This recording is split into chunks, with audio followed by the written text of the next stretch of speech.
On t'a appris à lire, à compter, à trouver un travail. Personne ne t'a appris à garder ton argent, encore moins à le faire travailler. Résultat, tu gagnes ta vie et tu ne contrôles pas ton argent. Dans cette vidéo, le plan complet en 7 jours et 7 actions. Du premier euro jusqu'au patrimoine qui roule tout seul. Et à la fin, tu découvriras ce que l'indépendance financière veut vraiment dire. Indice, ce n'est pas un montant. D'abord, une question qui dérange. Pourquoi personne ne t'a jamais appris ça ? L'éducation financière n'est au programme d'aucune école. Ta banque, elle, vit de tes frais et de ton épargne qui dort. Et un épargnant passif, ça n'embête personne. Pas de complot ici. Juste des incitations. Ton autonomie financière ne rapporte rien. À personne d'autre que toi. Alors ce plan shot, tu vas devoir te le donner toi-même. 7 jours. Une action par jour. 0 produit à vendre. On commence. Tu fais réviser ta voiture une fois par an. Ton budget, jamais. Jour 1, la révision. Prends ton revenu net après impôt et découpe-le en 3 enveloppes. 50% pour les besoins essentiels. Loyer, charges, courses, transport. 30% pour les envies, sorties, vacances, plaisirs. 20% pour les investissements. C'est la règle des 50, 30, 20. Pas une loi, une boussole. Tu dépasses les 50% de besoins, ouvre l'application de ta banque et traque les dépenses fantômes. Commence par la liste de tes abonnements. La plupart des gens en découvrent qu'ils avaient les complètement oubliés. L'objectif n'est pas de vivre comme un moine, c'est de savoir où part chaque euro. Et ces 20% d'investissement, retiens bien la formule. C'est le toi d'aujourd'hui qui paie le toi du futur. Mais avant de placer le moindre euro, il faut savoir qui tu es. Jour 2, avant d'investir, réponds à 3 questions. 1. Pourquoi ? Un apport d'immobilier dans 5 ans et une retraite dans 30 ans ne se préparent pas pareil. 2. Pour quand ? Plus ton horizon est long, plus tu peux encaisser de secousses. 3. La vraie question, quel risque es-tu capable de vivre ? Voici le test qui ne ment pas. Ton portefeuille perd 20% en un mois. Tu fais quoi ? Tu rachètes en profitant de la baisse ? Tu attends sans rien faire ? Ou tu paniques et tu vends tout ? Ta réponse honnête définit ton profil. Et méfie-toi, on surestime tout notre courage avant la première tempête. C'est pour ça que le jour 3 existe. Le filet de sécurité qui t'évitera de vendre au pire moment. Entre toi et tes objectifs, il y a la réalité. Le pneu crevé, le pépin de santé, le job qui s'arrête. Jour 3, installe ton matelas de sécurité. 3 à 12 mois de dépenses essentielles, selon la stabilité de ta situation. CDI dans un secteur solide, plutôt 3 à 6. Indépendant de revenus irréguliers, plutôt 6 à 12. Où le mettre ? Surtout pas sur ton compte courant. Là, l'inflation le grignote en silence. Les prix montent d'environ 2,4% par an en ce moment, ton compte courant rapporte 0. Tu perds du pouvoir d'achat en dormant. On a fait une vidéo entière sur ce voleur invisible. La solution, du liquide garanti et rémunéré. Les livrets réglementés. Le livret A et le LDDS à 1,5% en ce moment. Et si tes revenus te rendent éligible, le LEP, 2,5%, le meilleur du lot. 0 impôt, 0 prélèvement, retrait à tout moment. Et bonne nouvelle, ces taux doivent remonter au 1er août. Sois lucide quand même.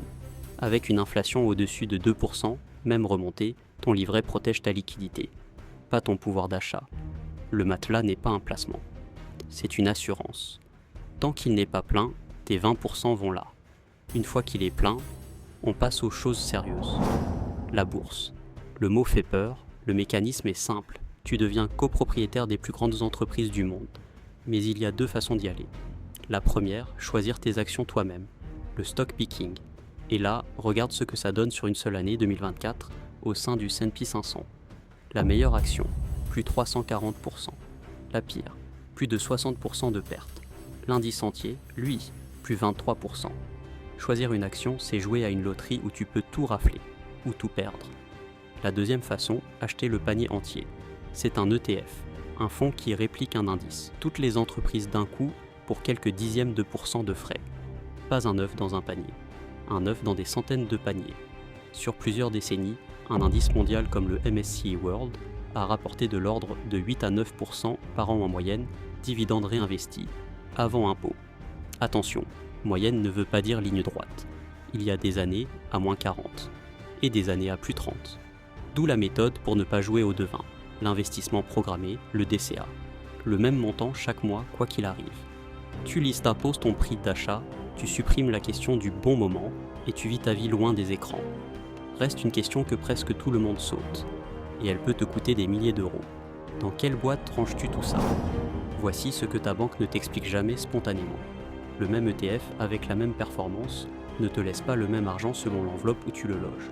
Depuis le 1er janvier, la France compte 3 régimes différents. Le compte titres ordinaire, la boîte sans avantage. Tes gains y sont taxés à la flat tax, 31,4%. Le PEA, l'enveloppe dédiée aux actions européennes, 150 000 € de versement maximum. Après 5 ans, 0 impôt sur le revenu, il ne reste que les prélèvements sociaux, passés à 18,6%. Et l'assurance vie, après 8 ans, un abattement annuel sur les gains retirés et des prélèvements sociaux restés, eux, à 17,2%. Tu as bien entendu, 3 boîtes, 3 fiscalités. Et l'écart se compte en milliers d'euros sur 20 ans. Le détail dépend de ta situation, et ce n'est pas un conseil. Mais le principe, lui, est universel. Choisis l'enveloppe avant le produit. L'ordre des étapes compte plus que les montants. Bon, et la brique préférée des Français dans tout ça? Parlons immobilier. En France, patrimoine rime avec immobilier. C'est presque un réflexe national. Jour 6. Remplace le réflexe par une décision. Premier point, qui fâche, acheter sa résidence principale n'est pas toujours un bon investissement. Notaire, intérêt, assurance, taxes foncières, entretien, le prix affiché n'est que la compte. Et on a consacré 2 vidéos entières à ce calcul. Elles sont en description. Deuxième point, presque jamais dit, ta capacité d'emprunt est une ressource unique. Tu ne peux l'utiliser qu'une fois. La mettre entièrement dans ta résidence principale, c'est renoncer à tout le reste, dont l'investissement locatif, où ce sont les loyers qui remboursent la banque. Troisième point, le plus honnête. Veux-tu vraiment y consacrer du temps? Locataires, travaux, imprévus, paperasse. Si des gens en ont fait un métier, ce n'est pas un hasard. Il existe aussi la pierre papier, les SCPI. Tu achètes des parts d'un parc immobilier et tu touches ta part des loyers sans rien gérer, avec ses propres frais et ses propres pièges. Ton action du jour tient en une ligne. Liste les pour et les contre de l'immobilier dans ta situation, pas dans celle de ton oncle. Il nous reste un actif, le plus jeune et le plus clivant. La crypto. Révolution pour les uns, casino pour les autres. Comme souvent, la vérité c'est les moins confortables, un peu des deux.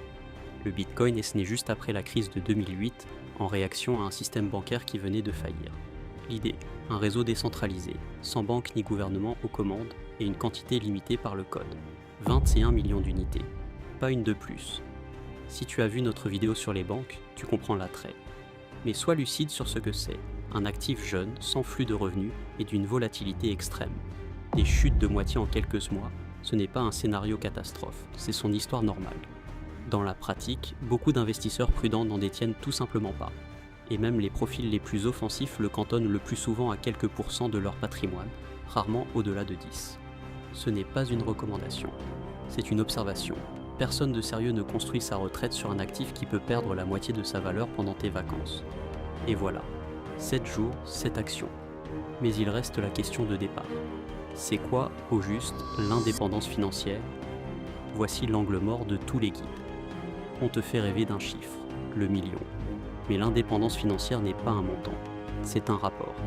Le rapport entre ce que ton patrimoine génère et ce que ta vie coûte. Les chercheurs américains ont posé un repère resté célèbre, la règle des 4%.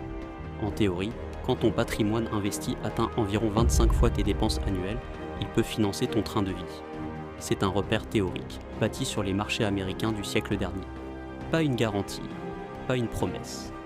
Mais il change ta façon de voir le jour 1. Regarde bien, si tu réduis tes dépenses essentielles, tu gagnes 2 fois. Tu épargnes plus chaque mois. Et la ligne d'arrivée se rapproche, puisque la cible, c'est 25 fois tes dépenses. Chaque euro de dépense en moins vaut 25 € de patrimoine en moins à construire. Voilà pourquoi l'indépendance se mesure en mois de liberté, pas en euros. Et le dernier actif du plan, personne n'en parle, c'est toi. Tes compétences, ta santé, ton réseau. Le seul actif qui ne connaît pas les cracks et qu'on ne pourra jamais te prendre. Une formation, un livre, une heure de sport, ce sont des lignes de ton portefeuille, les mieux rémunérées de toutes. Alors, retiens 3 choses. 1. Chaque euro doit avoir un rôle. Un besoin, un plaisir ou le futur. Si tu ne lui en donnes pas, quelqu'un d'autre s'en chargera. 2. L'ordre des étapes compte plus que les montants. Le matelas avant la bourse. L'enveloppe avant le produit. La méthode avant l'envie. 3. L'indépendance financière se mesure en mois de liberté, pas en euros. Personne ne viendra te donner ce plan, ni l'école, ni ta banque. Maintenant, tu l'as. Si cette vidéo t'a été utile, abonne-toi. C'est le meilleur moyen de ne pas rester dans l'angle mort. Et commence par protéger ton matelas du voleur invisible. La vidéo sur l'inflation est à l'écran. La suite, elle, t'appartient.